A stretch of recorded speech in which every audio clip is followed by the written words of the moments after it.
जय श्रीमन नारायण। ए पर जे टिप्पणी हम करे जा रहल बा रामानुजदास श्रीमान गट्टू वेणुगोपाल स्वामी जी के द्वारा दिहल गयल बा। अध्याय 10 विभूति योग श्लोक 9। मच्चित्ताः मद्गतप्राणाः बोधयन्तः परस्परं कथयन्तश्च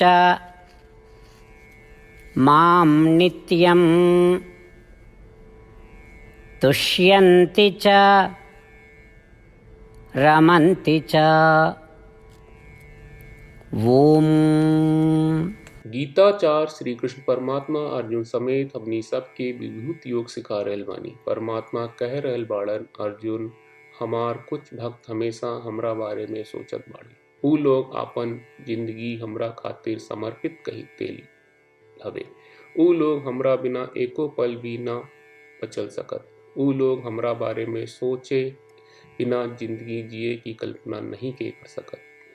बाकी ऊ केंद्रित भक्ति से ऊ लोग एक दूसरा से हमरा दिव्य गुण, हमार गुण और हमरा दिव्य कहानियन के बारे में बात करत रहेला। ऊ लोग हमार दिव्य महिमा के बारे में एक दूसरे की प्रबुद्धि करत रहेला। ऐसन भक्ति हमेशा बहुत संतुष्ट प्रसन्न होला। यही तरह श्री कृष्ण परमात्मा आपन भक्त के एगो अनूठा और असाधारण रूप के बारे में बता रहल बाड़े। हमनी के श्री कृष्ण परमात्मा के शिक्षा पर ध्यान केंद्रित कही जाए। हमनी के हमेशा श्री कृष्ण परमात्मा के बारे में सोचे के चाहिए। हमनी के आपन जिंदगी श्री कृष्ण परमात्मा के समर्पित कही जाए। हमनी के ऐसन अवस्था में पहुंचे की कोशिश कही जाए जौना में हम श्री कृष्ण परमात्मा के बारे में सोचे बिना एक पल खातिर भी न रह सकी। हमनी के श्री कृष्ण परमात्मा के दिव्य कर्म के बारे में एक दूसरा से बात कई पावे की अवस्था विकसित कही जाए। यही से हमनी के बड़ा संतुष्टि, आनंद पावे और संतोष और शाश्वत आनंद के जिए के प्रयास कही जाए।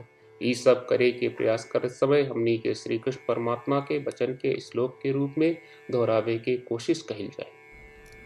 मच्चित्ताः मद्गतप्राणाः बोधयन्तः परस्परं कथयन्तश्च मां नित्यं तुष्यन्ति च रमन्ति च।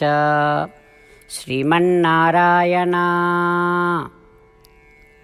करिष्ये वचनं तव। सर्वं श्रीकृष्णार्पणमस्तु। जय श्रीमन्नारायण। श्रीमद् भगवत गीता का पूरा सार श्री कृष्ण परमात्मा ने अध्याय 18वें के श्लोक 65 से 70 में 8 काम करे खातिर दिले बाड़े। श्री कृष्ण कहले, हम ओ लोगन से प्रेम करनी जो लोग इन 8 बातन के मान तारे। हम ओ भक्तन के हर तरह से रक्षा करब। श्री कृष्ण परमात्मा के द्वारा बोलल गईल संपूर्ण भगवत गीता सुनला के बाद अर्जुन कहले, करिष्ये वचनम त्वा, जेके मतलब बा कृष्ण मैं उही करब जौन आप कही। यही कारण बा श्री कृष्ण अर्जुन के हर तरह के सफलता आ विजय प्रदान करेले।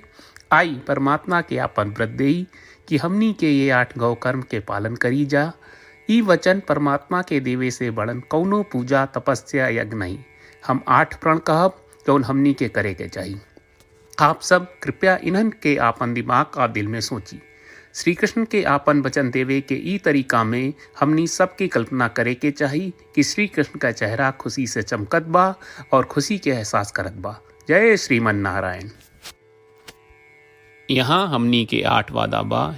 हमनी के पहला वादा, हे श्रीमन नारायण, आपका निर्देश के मुताबिक हम हमेशा तोहार ध्यान करब और तोहार बारे में सोचब। हमनी के दूसर वादा, हे श्रीमन नारायण, आपका सलाह का अनुसार हम हमेशा आपका भक्त रहब। हमनी के तीसर वादा, हे श्रीमन नारायण, हम आपन सब काम तोहरा सेवा के रूप में और तोहरा संतुष्टि खातिर करब। हमनी के चौथा वादा, हे श्रीमन नारायण, जैस की आप माने के कहले रहलू, हमरा बहुत विश्वास बा कि हम आपके होई और हम हमेशा आपन दोनों हाथ जोड़ के आपके नमस्कार करब और आपकी पूजा करब। हमनी के पांचवा वादा, हे श्रीमन नारायण, हमरा के तोरा बात माम एकम शरणम ब्रज 1866 याद कहले, जहाँ आप हमरा के आपन का अर्पित करे का कहा। श्रीमन नारायण मैं हमेशा तोहरे शरण में रहा। हमनी के छठवां वादा। हे श्रीमन नारायण हमरा के तोहरा बात माँ सुचहा 1866 याद कहले कि आप हमनी के शोक ना करे का आश्वासन दे रहे बड़े, हम अब और शोक ना करब। हमनी के सातवां वादा। हे श्रीमन नारायण आपने हमरा खातिर श्रीमद् भगवत गीता के वितरण करके हम सबके कृपा कहले और आशीर्वाद दहले बा। हम वादा करत बानी कि रोजाना कम से कम एक श्लोक पढ़ब या सुनब। हमनी के आठवां वादा। हे श्रीमन नारायण आप गीता के पूरा मानवता तक ले गयलू। हम गीता में आपके दिव्य वचन के उन भक्तन तक पहुँचावे के प्रयास करब जे गीता से अपरिचित बा। हे श्रीमन नारायण हम उई करब जौन तू करे का कहब। हम ऐसन व्यवहार करब जैसन आप चाहत बानी और हम खाली आपका खातिर काम करब। श्रीमन नारायण के रोज आपन वचन देहल कि हम ओइस करब जैस आप कहत बानी, ई अपने आप में बड़न पूजा बा। श्रीमन नारायण करशे वचनम त्वा। श्रीमन नारायण हम तोरे निर्देश के मुताबिक काम करब। सर्वम श्री कृष्ण अर्पणम अस्तु। जय श्रीमन नारायण। मच्चित्ताः मद्गतप्राणाः बोधयन्तः परस्परं कथयन्तश्च मां नित्यं तुष्यन्ति च रमन्ति च। ॐ मच्चित्ताः मद्गतप्राणाः बोधयन्तः परस्परं कथयन्तश्च मां नित्यं तुष्यन्ति च रमन्ति च। श्रीमन्नारायण करिष्ये वचनं तव। सर्वं श्रीकृष्णार्पणमस्तु। जय श्रीमन्नारायण। जय श्रीमन नारायण। सब भक्त लोगों से विशेष अनुरोध बा, जीवन में हर चीज में हमनी के तत्कालिक और प्रभावशाली परिणाम की अपेक्षा रहेला। एकरा खातिर आइए रोजाना 1 मिनट के समय निकालल जाए और नारायण आश्रम पढ़ल जाए। नारायण आश्रम प्राप्त करे खातिर नारायण आश्रम वेबसाइट पर जाई जो www.narayanashram.org है और पंजीकरण में आपन नाम और ईमेल दर्ज करी। आपके द्वारा प्रदान कईल गई ईमेल पर आपका एक नारायण आश्रम PDF प्राप्त हुई। PDF में एक रामायण श्लोक, एक गीता श्लोक और एक विष्णु नामम बा। ये तीनों के मिल के नारायण आश्रम कहल जाला। हर व्यक्ति के ये श्लोक के अलग अलग संयोजन मिलेला।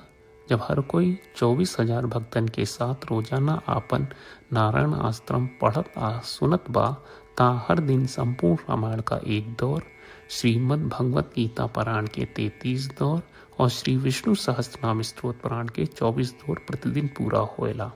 ई एक बहुत ही उल्लेखनीय और विलक्षण परिणाम बा जौन हर एक दिन ऐस करे से निकलेला।